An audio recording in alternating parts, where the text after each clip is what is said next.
In a world where people can now drop their identities, their beliefs, and their traditions at a whim or on right or wrong basis, Christian values are now seriously being threatened. Can these values be changed or dropped at will?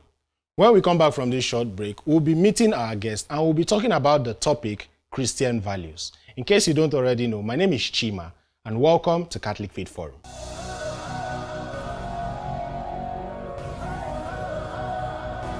Welcome back to the show. My name is Chima, and today we are going to be discussing the topic, Christian values. I have with me in the studio Mrs Bridget Wankwo. She's a baker, she's a mother of 4, and she is a devout Catholic.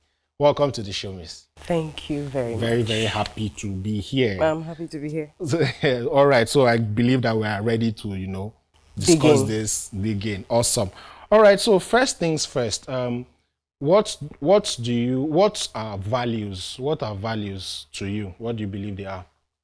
Well, to me, values are, they are precious norms. Precious norms, you could just say they are norms, but they're not norms to everybody. They are precious norms to individuals, you understand? Things that you hold there, principles that you hold there that guide you in decision making, in your mindset and the kind of things that you let in and the kind of things that you give out. So that's what values it for me, basically. All right, so basically then Christian values from your definition will now be values that have to do with the religion, the faith. Your faith, exactly, and awesome. your spirituality. Awesome. So what are some of these Christian values that we need to have? We are Christians and definitely we have to have a value system. Exactly. Well, some of the Christian values that we should be mindful of is, one, our faith, which is very, very important, our faith.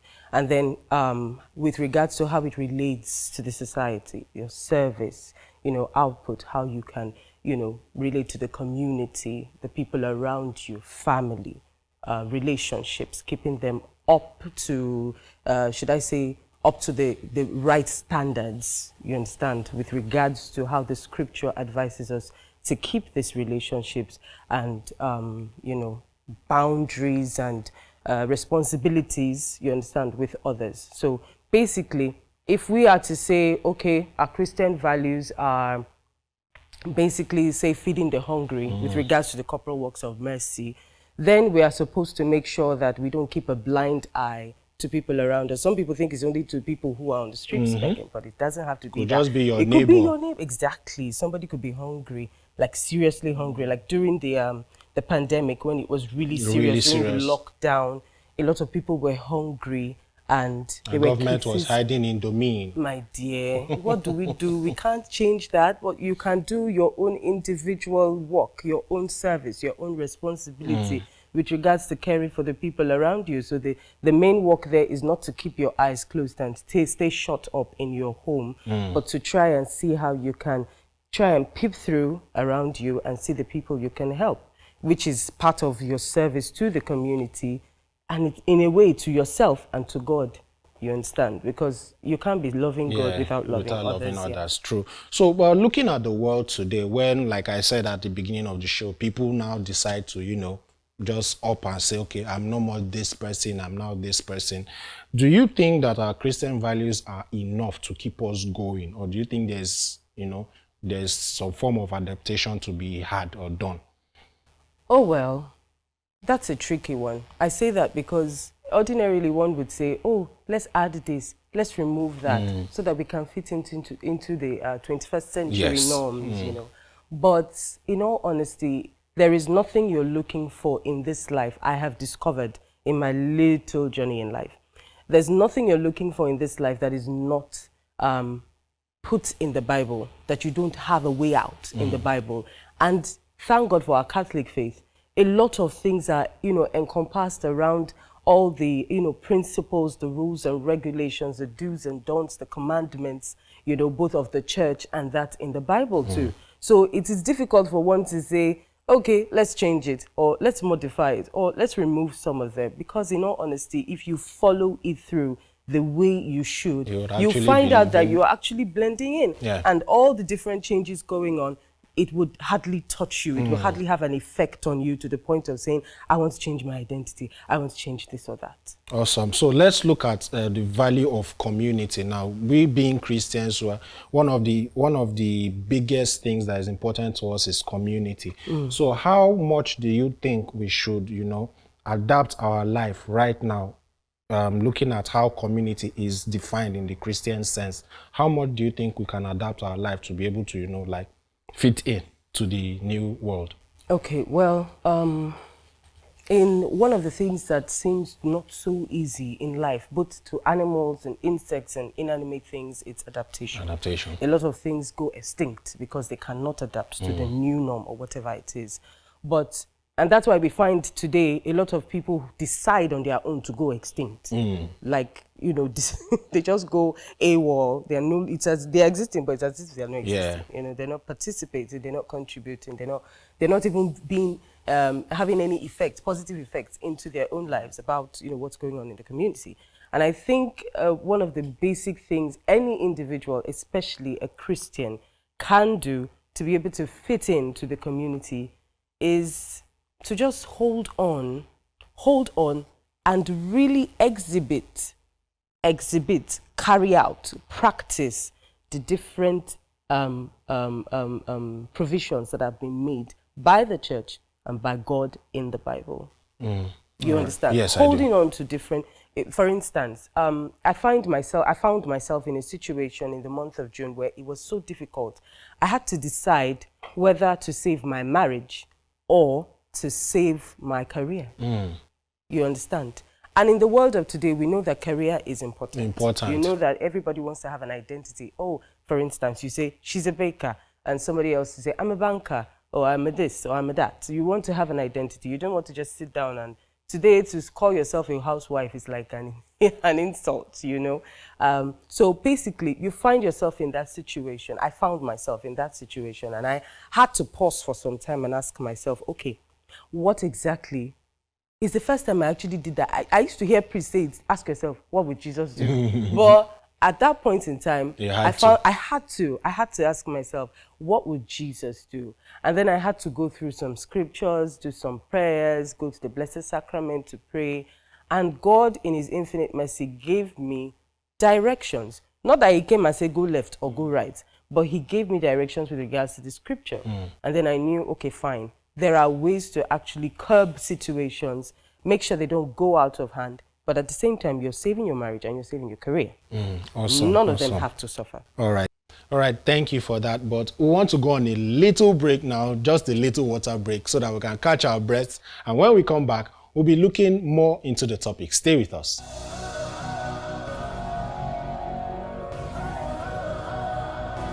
Welcome back to the show. My name is still Chima, and this is still Catholic Faith Forum, and we are still talking about Christian values. So before this short break, we were looking at some of these Christian values and how we can adapt them. But now we want to look at the issue of change.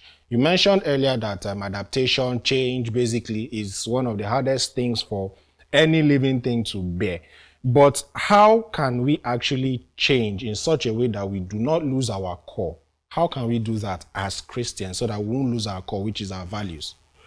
I wouldn't want to use the word change. Okay. Because a lot of times the people attribute the word change to moving from one thing to another thing. Exactly. And from the fact that we are Christians and we hold on to our faith, or we have a faith to hold on to, the change is not actually something that we should be looking at. Instead, we should be thinking of, like I said earlier, adapting and trying to fix our faith into every situation or every changes that happen in the society today. So basically, I would say how we can actually fix ourselves into the different changes going on is to actually find ways to involve the different arms of the church into everything. Okay. For instance, involving the youth in almost everything that is going on, because we know the majority of the people now that have that are faced with the challenge of The changing youth. and moving are the youth, you understand? So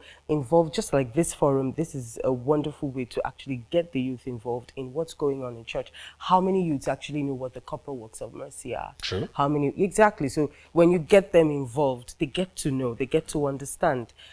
Getting even the children, the toddlers, you understand? I like the fact that a lot of parishes now have what they call children mass. Yes. You understand? And a lot of churches do that too. And it's something that has to be, more effort has to be put into it to get children as small as 2 years, 3 years to start knowing what it is. Because, I mean, my daughter, for instance, she's just about 1 year and 8 months, and she already knows how to say the Hail Mary. You understand? She of course, it's dab and dab in different places, the baba and the dada. But all that, she still tries to, say it because she sees her parents do it. So one way is to get them involved. And the best way to actually get them involved is to get, different programs that has to do with them, not necessarily their parents. But then the parents now have the responsibility to pull them in. Yes. You understand? So getting every part of the family, which is one of the major, like the first point of contact, you understand? Getting them involved in everything that has to do with the faith, everything that has to do with, our religion, our faith, our spirituality, not just in religious So basically, activities. a lot more good examples. A lot more good examples, yeah. A lot more action than more action, yeah. less More talk. action, exactly. Or more Less talk and more action. No, I wouldn't say more talk. Okay. Because at a point in time, you can be talking and talking and talking, and there are fewer people listening. True. But, when you're talking in action, you grab attention, and even when they want to look away, it's difficult. It's difficult because exactly, they're seeing because there's exactly an what action. you're doing. So you want to see it to the end. Exactly. Awesome. All right. So let's also look at the issue of, these days, there's little or no trust in the world. And our faith tells us, in fact, it's a hymn, trust and obey. So let us reconcile these two. How can we actually, living in a world that doesn't have any trust again, how can we reconcile these two? It's not easy. Trusting is a big issue for a lot of people. The world is bastardized with a lot of evil going on. A neighbor cannot trust his neighbor because of the things going on. You can't leave your children for your neighbors, unlike those days, And I think one of the basic things we can do is, first of all, how do you learn to trust your fellow human being, or how do you learn to know who to trust? Is to actually trust God. You can't, I hear people say, I'm trusting God for this, I'm trusting God for that. So once you get that, you stop trusting God. Do you understand? It's not supposed to be so. We're supposed to learn to trust God first. And when we have a habit of trusting God in everything, not just in certain issues pertaining to our lives, it'll be easier for you to decipher who to trust. Because then you would not just leave things to chances and say, oh, this person is a colleague, I can trust him. But, or this situation is actually, promising, I can trust it to yield something good. But you have God, backing you, helping you to be able to decipher, okay, fine, I think you should go right. I think you should go left, And then in those directions you're pushed in, you will find people to trust. And you find situations that will definitely yield the things you are trusting to be the outcome, So I think it's more of our relationship with God than our relationship with others. You understand? Yes, it's true. We should have relationship with others. It's a big part of it. Exactly. Awesome. Thank you so much. We've been discussing, and wow, it's quite a lot. But we're going to go on another short break, to catch our breath, to drink some water, and when we come back, we'll be looking a little bit more on how we can imbibe these values so that, we can be the change that the world wants to see. Stay with us.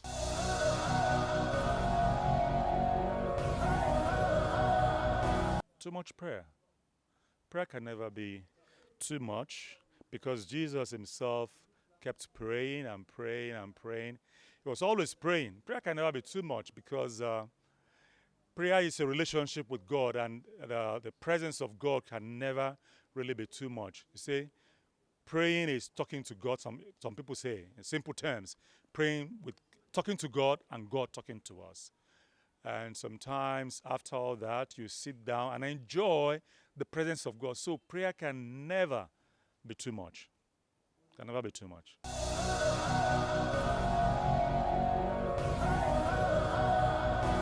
Thank you for staying with us up until this point in time. We're still discussing Christian values with Mrs. Bridget Wankwo. Okay, so before we go on to, how to imbibe Christian values, this thing of change, adaptation, and whatnot, how can we tell when we're moving, from good to bad in this cycle? How can we tell? Okay, I think the first thing you should find out if you're moving from good to bad. Good to bad usually happens with self before it affects others. You understand?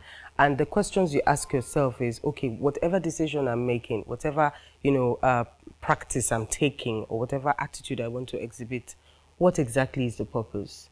You understand? Is it for good? Is it for bad? Is it a selfish purpose? Is it just me I'm thinking about?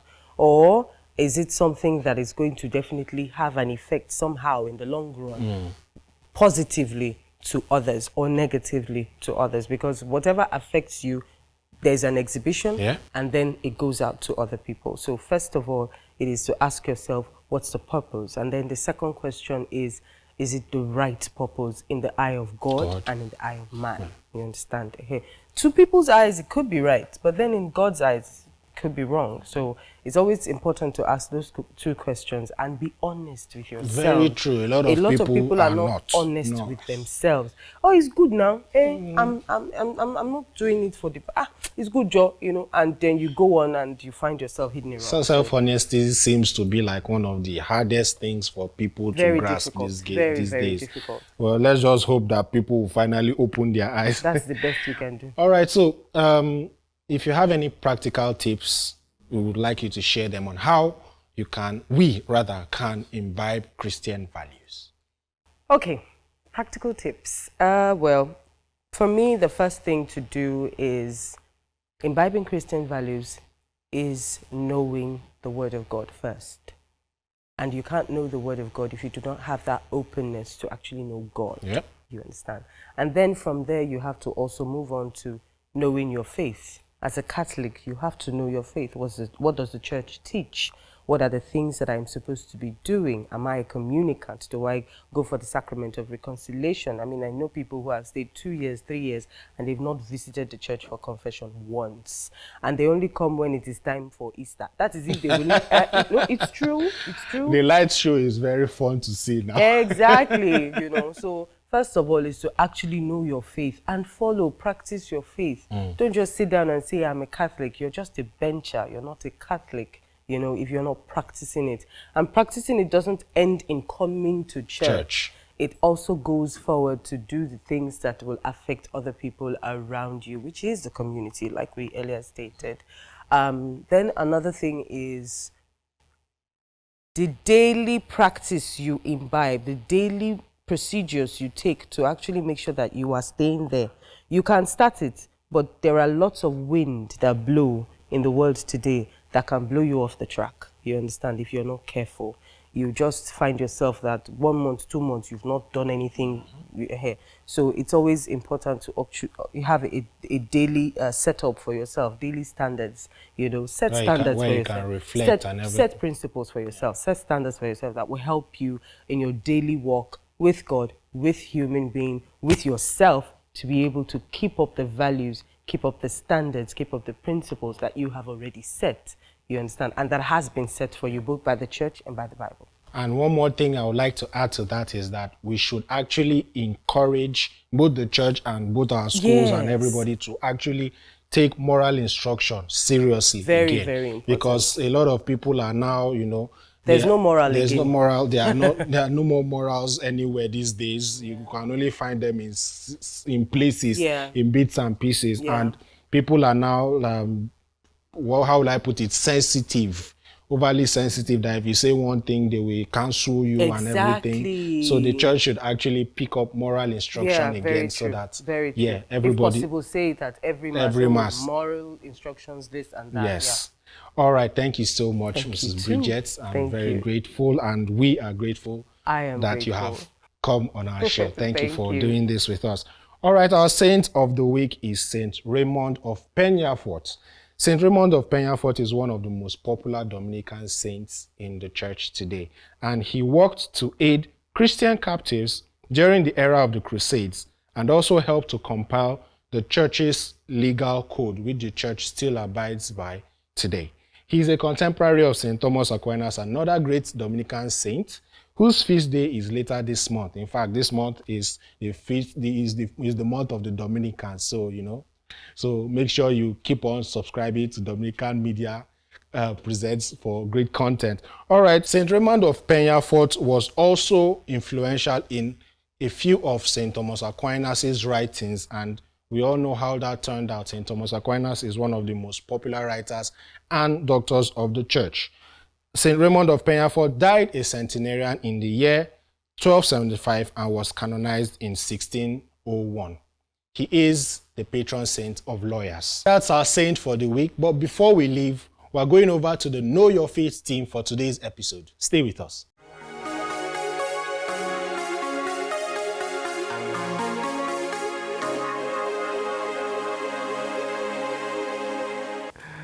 Hi guys, welcome to another exciting episode of Know Your Faith series. I am Collins, and today we'll be talking about why the church is referred to as apostolic.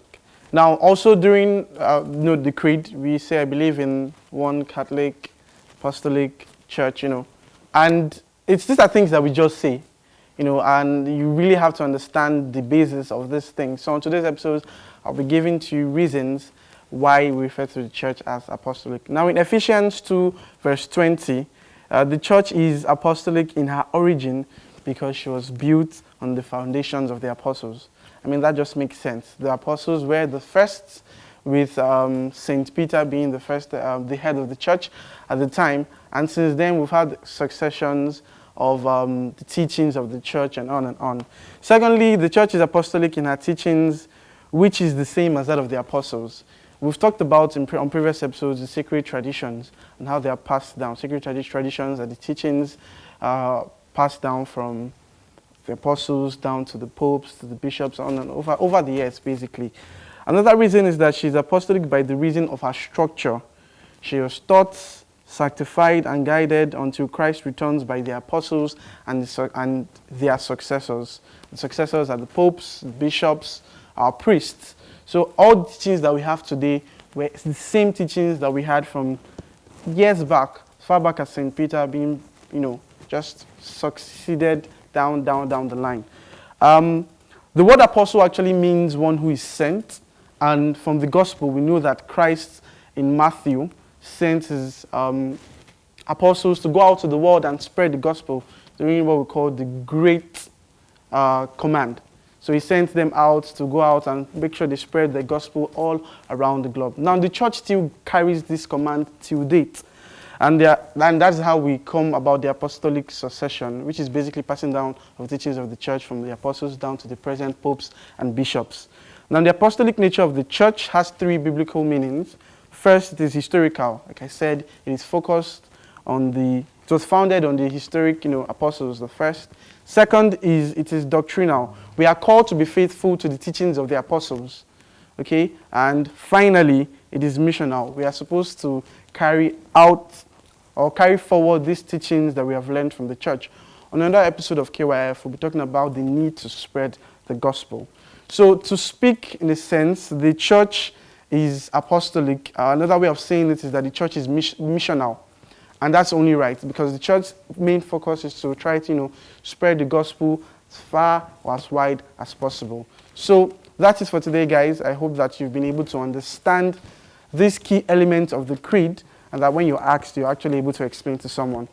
All right, so please feel free to like, subscribe, share our content, please. And continue to watch us on YouTube at Dominican Media Presents. Thanks so much for joining us, and until I come your way next time, be bold and be Catholic.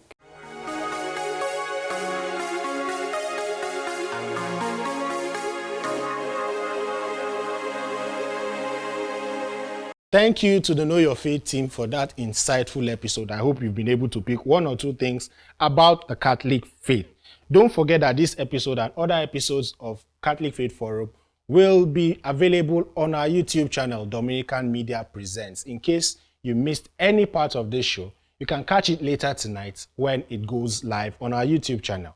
Thank you so much to our guests. Thank you for coming to discuss Christian values with us. I learned a lot, and I'm sure our audience did too. Thank you so much for having me. We hope you will, come back when we call again. I'll be available. Awesome. All right, the conversation continues on Instagram this Tuesday at 7 p.m.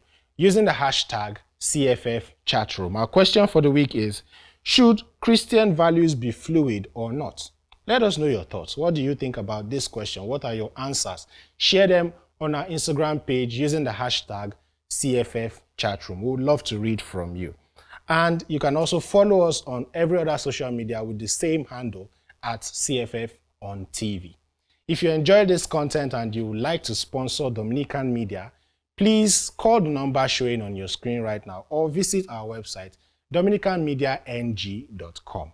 We really love to be partners with you. And until we come your way with another episode of Catholic Faith Forum, keep being saints in jeans and shirts.